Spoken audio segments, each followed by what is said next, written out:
seorang ibu kepada anak. Gimana cara ngedidik anak? Nah ini nih ya, dalam Islam itu Sayyidina Ali pernah berkata, didiklah anak kalian sesuai dengan masanya. 0 sampai 7 tahun didiklah anak seperti raja. Jadi kalau anak 0 sampai 7 tahun, apa yang dia mau berikan. Tapi kita lihat-lihat juga, bukan berarti yang handphone kita kasih, tapi artinya kita manja, jangan gampang dimarahin, jangan gampang dibentak, justru kita belai dengan kasih sayang. Dia mau apa makan kita turutin gitu ya. Jadilah 0 sampai 7 tahun ini anak kita seperti raja dengan kasih sayang. Namanya raja gimana sih?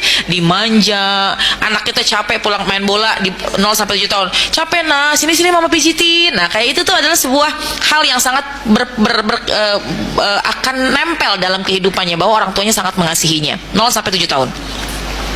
7 sampai 14 tahun berikanlah anak ini sebuah peraturan. Ya, jangan dimanja lagi. 7 sampai 14 berikanlah sebuah peraturan.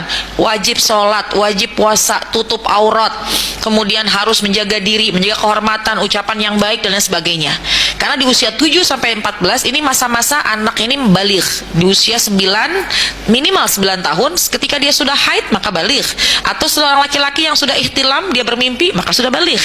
Ya, berikanlah peraturan. Bahkan di usia 7 sampai dengan 14 tahun di sini, kalau memang dia nggak sholat, boleh kita pukul dengan pukulan yang mendidik gitu. 14 ke atas, jadikanlah anaknya sebagai teman. Jangan kita jauh sama anak. Justru 14 ke atas jangan jauh sama anak. 14 sampai 21 tahun ini jadikan anak kita sebagai teman. Kenapa? Di usia 14 sampai 21 ini mereka sangat membutuhkan banyak sekali hal-hal yang baru yang ia ingin tahu. Dan jadikanlah kita ibu yang memberikan informasinya. Jangan dari temannya, jangan dari orang lain. Khawatirnya yang masuk salah. Gitu ya. Nah, jadi untuk mendidik aturan sesuai dengan umur 07, 7, 14, 14, 21. 21 kalau ke atas biasanya sudah punya prinsip, dia pasti sudah menikah misalnya. Nah, tugas kita sampai di situ. Nah, kemudian ketika kita tahu bagaimana di usia-usia dalam mendidik, maka insya Allah kita akan tepat waktu dalam pembentukan karakter. Itu yang pertama ya. Kemudian yang kedua, tetap bagaimana caranya mendidik anak adalah kita ini harus menjadi uswah. Bukan hanya ibu, ayah pun juga menjadi contoh.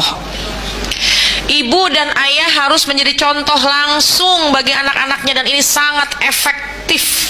Sangat efektif. Ibu gak pernah ngajarin sedekah, cuma anak suka ngelihat ibu berbagi kepada orang lain. Tanpa ibu suruh, ini anak akan jadi senang sedekah. Dia sering melihat ibunya sholat, dengan secara otomatis anak pun juga tahu bagaimana kaifiat, bagaimana tata geraknya sholat. Coba aja anak kecil, kan dia nggak pernah ibu suruh sholat, tapi tiba-tiba ketika sholat dia tiba-tiba sholat aja gitu dengan caranya dia. Kalau ruku ya ruku, kalau sujud dia nungkurep.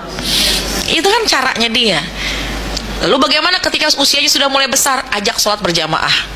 Ya, ayo nak sholat berjamaah. Itu artinya karena yang paling penting dalam kehidupan ini sholat ya. Jadi kalau bisa perhatikan sholat pada anak-anak kita, sholat pada anak-anak kita.